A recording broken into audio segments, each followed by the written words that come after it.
Creatures inveterately wrong in their inductions have a pathetic but praiseworthy tendency to die before reproducing their kind. Linguistically, and hence conceptually, the things in sharpest focus are the things that are public enough to be talked of publicly, common and conspicuous enough to be talked of often, and near enough to sense to be quickly identified and learned by name. It is to these that words apply first and foremost. Modern empiricism has been conditioned in large part by two dogmas.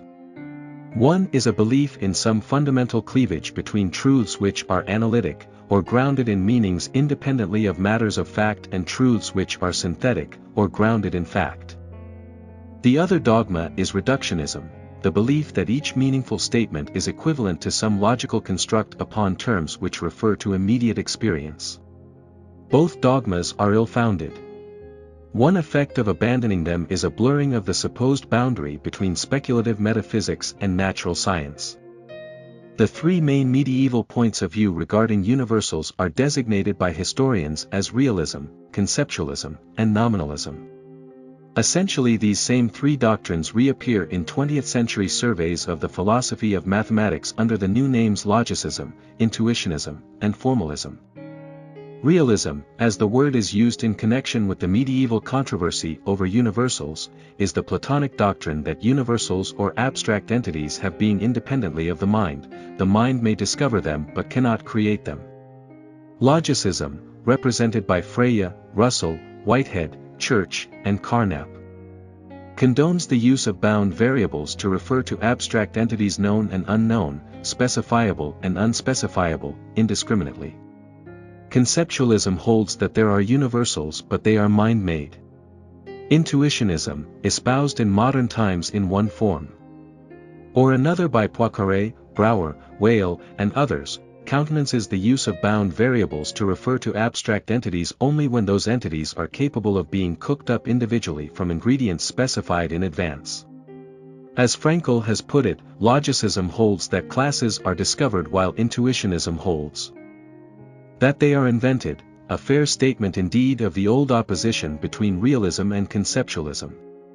This opposition is no mere quibble, it makes an essential difference in the amount of classical mathematics to which one is willing to subscribe. Logicists, or realists, are able on their assumptions to get Cantor's ascending orders of infinity.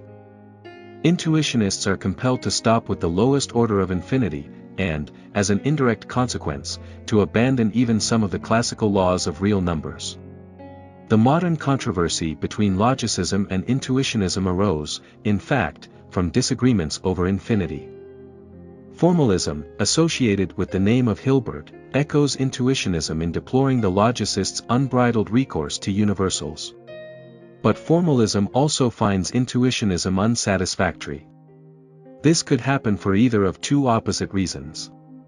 The formalist might, like the logicist, object to the crippling of classical mathematics. Or he might, like the nominalists of old, object to admitting abstract entities at all, even in the restrained sense of mind-made entities. The upshot is the same: the formalist keeps classical mathematics as a play of insignificant notations. This play of notations can still be of utility, whatever utility it has already shown itself to have as a crutch for physicists and technologists. But utility need not imply significance, in any literal linguistic sense.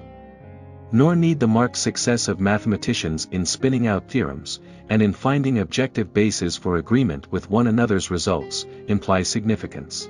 For an adequate basis for agreement among mathematicians can be found simply in the rules which govern the manipulation of the notations, these syntactical rules being, unlike the notations themselves, quite significant and intelligible.